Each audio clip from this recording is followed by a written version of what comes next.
Hello, this is Praveen Philip, editor of Citizens News. We are here to interview Mr. P.C. Syriac, an illustrious civil servant and engineer who was Chief Secretary of the Government of Tamil Nadu. In this continuing series, we are going to be interviewing thought leaders like yourself, sir. Okay. And we just would like to ask you what you think we should do in Kerala to make this a better place. This is during election season, everybody's talking about development. What are your thoughts on this as convener of the Aam Aadmi Party for Kerala, sir? Please tell us. Thank you, Praveen, for the excellent opportunity given to me and treating me as one of the thought leaders of the state. Well, you are, sir. Anyway, thank you very much. Now, as far as Kerala is concerned, we all know that the major sectors of the economy, agriculture, industry, infrastructure, all these three are in very bad shape. After the last 50 years, half a century of UDF and LDF, the United Democratic Front, led by the Congress Party, and the Left Democratic Front, led by the Marxist Party. Both of them were taking the reins of the government alternatively. Every 5 years, there would be a change. That means Keralites are not satisfied with the performance of the people whom they elected. So they are trying another option next 5 years. But they are getting disappointed again and recalling the previous people, hoping against hope that they will do a better job. But unfortunately, every one of these changes has been disappointing. With the result, nobody has got a second term in succession in Kerala during the last half a century. And both these people, they have been following similar policies. Really, there is nothing much to choose between them. They are equally bad or equally good, we can say. They are all looking after their own interests. The politicians, they serve their interests. What do you suggest should be done differently, sir? For example, in the case of agriculture, the main crops in Kerala used to be paddy and coconut. When Kerala was formed 50, 60 years ago, there used to be 8 lakhs hectares under coconut, 8 lakhs hectares under paddy. Now the paddy area has come down to less than 2 lakh hectares. And the coconut area is maybe 5 or 6 lakhs hectares. But coconut is hit very badly by some diseases. No proper cure has been found out by the scientists or got implemented by the administration. With the result, both these crops are in doldrums, and their rubber came up in between. Rubber came up and gave some amount of prosperity for the farmers for some time.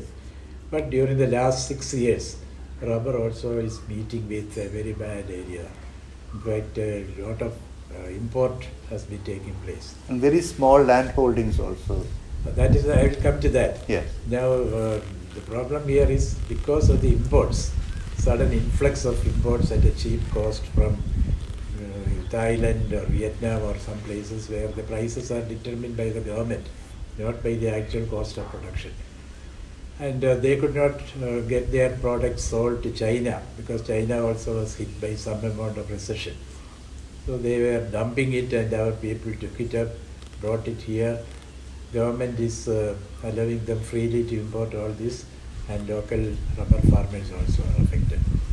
So the solution for Kerala's agriculture, you were asking me actually, I was coming to that. Solution is actually the farmer, what he wants is fair price for the produce at the time of the harvest. Usually when the harvest comes, all the farmers are taking their harvest immediately during a short period, and too much of crop, too much of produce is dumped into the market. So demand remains the same and supply increases, prices drop. To attack this malady, to solve this problem, during the last 60 years, Government of India had devised a system of fair price, not the only fair price, they had based the system of the Minimum floor price, yeah. which is described as MSP, minimum support price. Yes. That is the floor price for the particular produce. So this has to be implemented everywhere. This has not been done. In Kerala, it's not. It is Kerala. It is done only in respect of paddy. But paddy, because of this, there is some improvement in the paddy cultivation of late. Most of the other crops, it is not so. In fact, in the Rubber Act, there is an act governing the cultivation and marketing of rubber. There is a provision that every year the government should fix a minimum price to calculate the cost of production and then ensure a fair income for the farmer by fixing a fair price. They are not doing this. That is one thing. And anyway, now even if the fair price is fixed for the various crops, implementing it rigorously and efficiently is another challenge, which the Kerala administration may not be able to handle. That is my fear. So really the thing which will help the farmer is the production of value-added goods. He should not sell his agricultural produce as agricultural produce. He should not sell his pineapple as pineapple. It should be converted into juice or something else. He should not sell his cocoa as ordinary cocoa. He should sell it as chocolates. He should not sell maybe rubber. Maybe it is difficult to set up a tire factory. It is a highly cost-intensive project, and the tire companies will come. They will have to be given there. But there are so many other intermediate products which can be manufactured by the growers themselves, in their cooperatives, in their producer companies. This is the route for prosperity, for revamping the agricultural sector in Kerala, value-added production. For that, we have to ensure we have to take action. Any government, but the name should seriously attack this challenge and take up that. And labor organizations can help by forming cooperatives that can... Yes, labor organizations should form cooperatives, but I would come to another aspect of labor organizations, how they can help in this. Now, in Kerala, somebody who wants to set up a producing venture, who wants to set up a value-added production center, that means it is a small industry. Anybody who comes up to set up something like this, an entrepreneur, he is described as a mudalali, and he is given a color immediately. He is somebody who is an usurper, who is somebody who is an exploiter, somebody who is a leech who should be controlled. And the Kaitaraka Thozhizhali, Chumattu Thozhizhali, that is a very big concern for anybody who wants to come to Kerala as a Samrambhagan, as an entrepreneur who wants to invest something. They are immediately attacked by these people. Why? There is no other group which is given a monopoly in their trade. We are free to select a driver for driving our car. We are free to select any other laborer, a welder or a carpenter, whoever we want. But we are unable to select somebody for loading and unloading. A group is claiming monopoly. That should be tackled. They have to be given a fair wage, no question of exploiting them. They have to be given a fair deal, but they should not be allowed to sort of dictate terms with the entrepreneurs who come in to invest. That should be done by the state, so that people who come in to set up this series of value-added producing companies, they should feel comfortable that their money is safe here. So that is as far as the agriculture is concerned, I would say. Then of course the industry. Industry also, if this point is handled, and if the infrastructure facilities are handled, infrastructure-wise, our national highways, even now many of the highways are single lane roads. We cannot overtake we cannot speedily go anywhere. So roads are cluttered. How this can be released? The roads can be made free by investing on the railway, not by the lightning railways or not by the silver line which is being mentioned, high-speed rail which will take you from Trivandrum to Kasaragod in 2 hours. No. They are all things which cannot, costly toys we cannot afford. We should have what is called the ordinary passenger trains. Memo. That is what I wanted to say. That is the thing which is required.